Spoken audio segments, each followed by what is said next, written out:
Buenos días a todos. Si no has visto mis videos, me llamo Daniel y soy un estudiante médico de primer año en la Universidad de Riverside. Vamos.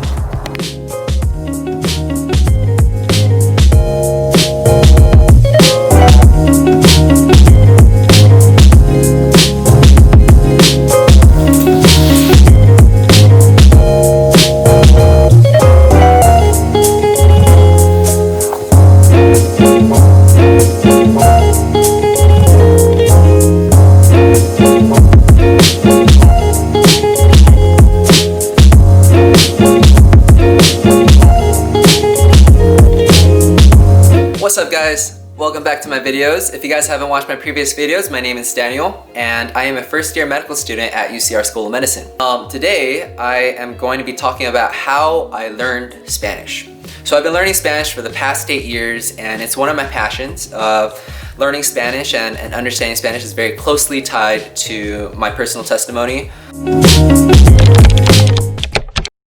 I believe that language could break barriers, and if you break the barrier, you can really understand people, talk to them more about medicine, talk to them about their life, talk to them about their families, One of my most precious experiences was when I was working at Ontario Clinic, and there's one elderly patient, and he was an immigrant and he couldn't fly back home. He couldn't fly to New York to see his daughter who had recently died.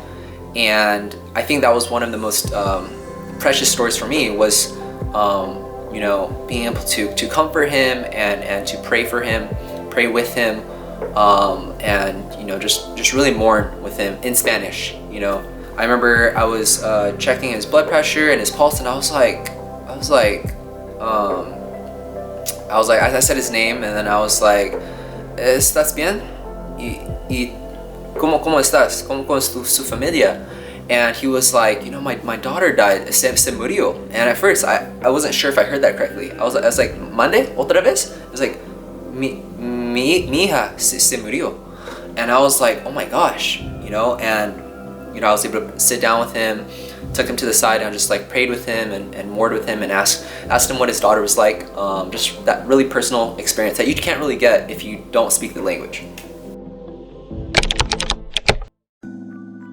Yeah, so how did I get involved with Spanish? I started learning Spanish when I was in 8th grade, and then entering high school, I took Spanish 2, Spanish 3, and AP Spanish my junior year. But then when I entered college, I really wanted to advance my Spanish skills, because to me, in order to achieve my dreams of being able to do medical missions as well as church missions abroad in Latin America, I need to be able to master my Spanish. I need to be able to speak fluently. And so I was placed in Spanish 3, and then I traveled abroad. I did a study abroad program, a UCLA exchange program, where I went to Merida, which is part of the Yucatan Peninsula, and there's a lot of really good food there, and I got to live with a host family, and they were super nice. I was a part of Flying Samaritans, which is a club on UCR, where we go to Mexico every third Saturday of every month, and we have a free clinic there as well as an orphanage. So I was part of that for the 3 years of my undergrad. I was part of this clinic called Ontario Mobile Medical Clinic, and all the patients there are Spanish-speaking patients only, and so I was able to practice my Spanish there. But yeah, throughout all my experiences, I was able to accumulate a lot about the culture, about the language, and just really improve on my Spanish. And I thought, why not just share this wisdom with you guys. So after college, before I matriculated into UCR, I actually worked as a scribe in Valen's Community Hospital, and I was able to translate for a few patients. And I think that was one of my favorite experiences, was be able to talk to patients and translate for the doctors that weren't able to speak Spanish, right? And you just see the patients light up. Their face just lights up when they see someone that's able to speak Spanish, let alone an Asian person speaking Spanish. And before I started medical school, during that summer, I actually attended this Spanish immersion program, and we just learned a bunch of Spanish terms, medical jargon, did HPIs all in Spanish, and it was one of the best experiences that I ever had. I really felt I could understand what they're saying. I really felt like I got more fluent, more comfortable with the language, especially with medical jargon. And yeah, it was amazing. I think there's a few things that you should do if you're trying to learn Spanish. You know, there's Duolingo, there's Rosetta Stone. However, I really think that you should watch Spanish shows. So I watched Sabrina la Brujita, which is a translation of Sabrina the Teenage Witch, which is a children's show. SpongeBob, Los Narcos, El Chapo, and you know, some documentaries in Spanish. Studying abroad. You know, not everyone can study abroad, but if you do have the chance, that's an awesome opportunity. Changing your phone into Spanish. So my phone has been in Spanish for the past 2 years since I studied abroad. Yeah, like when you hear words that you don't know, you just write it down, jot it down on a notebook. I make a lot of Instagram posts, and so a lot of my Instagram posts are in Spanish. My Facebook on my computer is in Spanish. Go ahead and follow my Spotify. I have a lot of Spanish playlists. So I have Dios Te Amo, which is my Christian Spanish playlist. I also have Tequila and Michelada. Those two are more geared toward like the lively, like reggaeton style of Spanish music. I didn't use Duolingo. I also didn't use Rosetta Stone. It was just a lot of years of practice, you know. So since like 8th grade, I've been learning Spanish. So what is that? When I was 8th grade, I was 13. I'm 22 now. So I guess like 9 years, 8 or 9 years. After high school, I traveled to Spain, and I was able to practice my Spanish there. Now the language in Spain is a bit different. However, they're still able to understand you. They do have a lisp, which makes it a bit difficult. However, I think it's really important to be able to recognize different accents.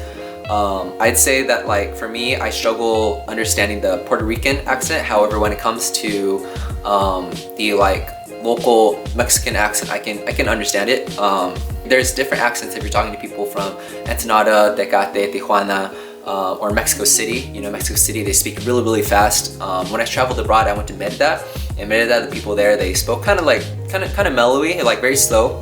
So it was very easy to understand them and communicate. I think this year I went to Los Cabos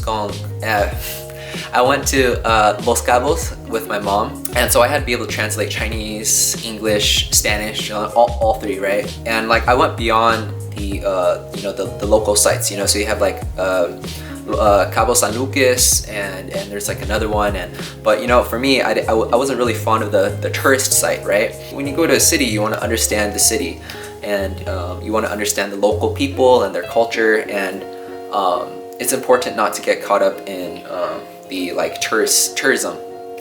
I remember like one of my favorite memories, I went to like the beach and I saw this person like selling like carpets, I think, or like not a poncho, I don't know what it was called, but the guy was awesome, you know, and I was able to communicate with him in Spanish. I was like, yo, so how do you feel about the tourists here and all that stuff? And yeah, he was awesome. We had a really good conversation about the culture and all that stuff. Yeah, and you know, I think in order to learn Spanish, you just gotta put yourself out there and just try, you know. Go to Mexico, watch telenovelas, and you can also pick up, you know, Spanish books, not the dictionaries, but like actual Spanish books. You got Isabella Allende, La Casa de los Espíritus.